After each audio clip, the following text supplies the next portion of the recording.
So this is the Victoria strainer all put together. I don't know if you can see, but it's all put together with little flywheel nuts and bolts, and everything comes in and out. It's a pretty nifty item. Now, it doesn't fit on my countertop. I can get it up there, but I'm constantly readjusting, and the last thing I want is a mess all over the floor. The tomatoes go in the hopper up here, and all of the pulp from the tomato comes down that slide, and the seeds and the skins all go that way. This also works great for applesauce. So the ingredients that I'm using are these gorgeous tomatoes. Don't they look beautiful? I've got a couple white onions, some fresh parsley, minced garlic. This whole bundle of celery will go in, a zucchini, a yellow squash, grated carrots, and red bell pepper, which Alright, so now we've got tomatoes in the hopper here, and you just start pushing them down in there. There's a funnel feeding there, and like I said, I haven't used this. This is just a what do they call them? TV tray, I guess you'd call it, to eat in front of the TV. And so you just keep pushing. You get it started, and you keep pushing the tomatoes down the hopper. Here comes some of the pulp from the tomatoes, which is awesome. This makes fabulous juice. And here on the side you can see the skins and the seeds coming out there. And nothing goes to waste because my chickens will eat all of that. They have the best eggs. We feed them fresh vegetables and or fruit every day. They get that with their regular diet. Look how beautiful that pulp is. It's nice and thick. It's not watery at all. Even if it was, it'll cook down. In the immersion blender yet, I want to soften all those vegetables up. I did start them off in some garlic infused olive oil. About about a quarter of a cup. Okay, so it gives an extra layer of flavor, and just to give them somewhere to start. And as they release their water, it makes it a little watery, so we want to make sure that it gets to cook down a little bit. But I don't know if you can see the color. It's just gorgeous. Anyway, I'm excited. And I put some marjoram in here, thyme, salt, pepper, and about a quarter of a teaspoon of ground clove. I'm doing quarts this time because I noticed with the pints, it's just enough for one person, not enough for two. So this way it should be just enough. And I decided that the processing time, because of the vegetables that are in here, would be a half an hour at 15 pounds of pressure. I'll go to the next jar with that. That keeps my, you want to half an inch of headspace, and that goes right to that first rim there at the bottom. If you were doing like the state fair, they judge you on all that. How pretty it looks in the jar, how accurate you are with your measurements. So I want to make sure that I do the right thing. I've got my lids in my stand all clean, and the lids have been on the stove simmering, so the rubber gasket can be pliable and be right there with the... I do 2 at a time so everything stays nice and hot. I'm hoping I get 7 quarts out of this. I think I'm pretty good at guessing this particular pot of how much stuff I would get. So right up to that bottom ring. Now I'm going to make a mess. No. Set this aside on a napkin, and what I like to do to clean my my rims off is I have here in this dish, I don't know if you can see it, I have just regular white vinegar, and I just dip my little napkin or paper towel in there and clean this rim off. I can feel with my hands whether there's any chips. I've inspected them, but sometimes feel is better than not. And then I take my little magnetic wand, and there's 2 on here, and I place that on the jar, move that over, take my lid, hold my lid down with the wand so it doesn't move around while I'm tightening, and then I'm going to finger tight,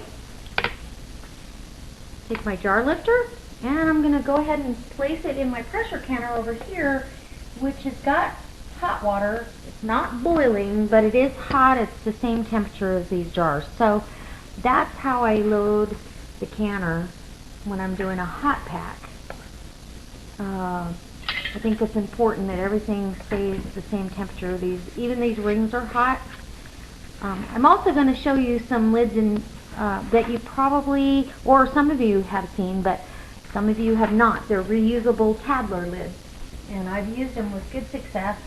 And these particular lids that I'm going to show you have already been used 5 times, so they've paid for themselves. So I'm going to complete loading these jars up, and I'll be back. Okay, I'm back, and you know, I wanted to let you guys know that it's really important that all the metal is also the same temperature, because metal and glass and everything expands differently. So I think it's pretty important that we try to keep everything as sterile as possible and as you know, scientific. So I'm going to go ahead and load up these last 2 jars. Hopefully I've got enough for 2. I think I do. I think I'm a pretty good guesser. Anyways, if not, we'll have soup tonight. I'm having to tip this pot over, and having the jars hot to put hot things in will temper them too. If you were to open your pressure canner too soon, or release more steam too fast, somehow be impatient. I mean, we're all impatient, but if you did that, you would crack a jar. It would crack because of the temperature change, and everything in it would probably boil out, so that wouldn't be good either. So I've got the other jars are sitting in the pressure canner in hot water. It's not boiling, but it is hot to keep the temperature up in these jars. You want to keep it pretty consistent. Oh my goodness, check it out. Get these other 2. You know, when you can for as long as I have, you pretty much cut it down. There's not even a bowl of soup left. No, there is a small bowl. I'm going to make sure I have these right up to snuff, and I'll show you what I have left. That's pretty crazy. It's a little bowl. Okay. The other thing, and I get to show you the Tadler lids now, so I also feel like you should, there's exactly 1 ladle full left. I don't know if you guys can see that, but that's pretty much it. So it's darn close to right spot on 7 quarts. So I'm going to put this in the sink, and it makes me crazy. I honestly am, I have to clean as I go, or I have to stop and clean, because I just can't handle it if it's not done right. And keep my area clean the whole time. So just wiping this rim down. And for those of you that are brand new to canning, this is probably a fun video to watch. I hope this inspires somebody to do something they have never done before. And so this is a Tadler lid. This lid is made of hard rubber. I'm going to take these rings back out. And you have a rubber gasket that you place on here that works just like your disposable lid you get at the grocery store. So you place that on like that. And they don't get super hot because of the component. So you just put it on there like you do the other ones. I finger tighten them. I don't know if you can see that. I finger tight all the way and then back it off about 1/4 of an inch. And that's what I found seals these jars. And you don't have a little nipple bump, but you do, it will be swollen when it comes out. And as soon as it comes out of the canner, I tighten it all the way down. So the vacuum action can actually suck it back down. So I'm going to put the lid on this one and make sure you can see what I'm doing. Okay, and I have to use my little tongs for this action. So I get that. Put the gasket on. They say that these should be replaced about every 20 times, the gasket. But there's actually people that have used these Tadler lids since the 1970s when they came out, the same ones. So they really are invaluable. So you tighten it and back it off just about 1/4 of an inch. Okay? If it's too loose, it won't seal. And if you don't tighten it as soon as you get it out of the canner. So, oh, hi you guys. This is exactly what I had left. So it's a nice bowl of soup left over. And that needs to vent now for 10 minutes. See it? Okay. What that's going to do is take all the air out of the canner, and once we put that 15 pounds of pressure on there, it is going to cause pressure to build up, which will kill any bacteria in those jars. The airspace that's left in those jars will absolutely be sterile until you open them. Nothing contaminated. As long as everything seals properly, you're good to go. So don't be afraid of this. This is one of the easiest things you can do. You just have to babysit. You cannot, like, go to the store. Alright, you guys, it's vented for 10 minutes, and I have both weights on here. I'm going to go ahead and place that on there very carefully so I don't get... Alright, so now you can see what this little weighted thing is doing. It's got 15 pounds of pressure on there. To make that move inside this canner, it has to be at 15 pounds pressure.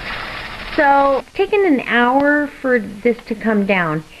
And actually a little over an hour. It's about probably, it came down in 50 minutes and I've let it just sit here. And I'm going to move the lid so it's not sealed anymore. And if you look really close, you can see it's still boiling in the jar. These are very hot. That's why you want to make sure that the canner comes down off the pressure on its own. This is a Tadler lid jar, and I can see that the middle is bulged. I'm not so crazy about the other Tadler lid. I may not have tightened it enough, but I'm going to tighten those right now because they say to tighten them as soon as they come out of the canner. And so I'm going to, I'm going to do, yeah, I'm going to do that and probably edit that too. So I'm going to take a towel to hold on that won't burn, and yeah, so I just wanted to say one more time how beautiful and rewarding these are, just because I can't even describe. I have 7 quarts of homemade tomato soup that I can name every ingredient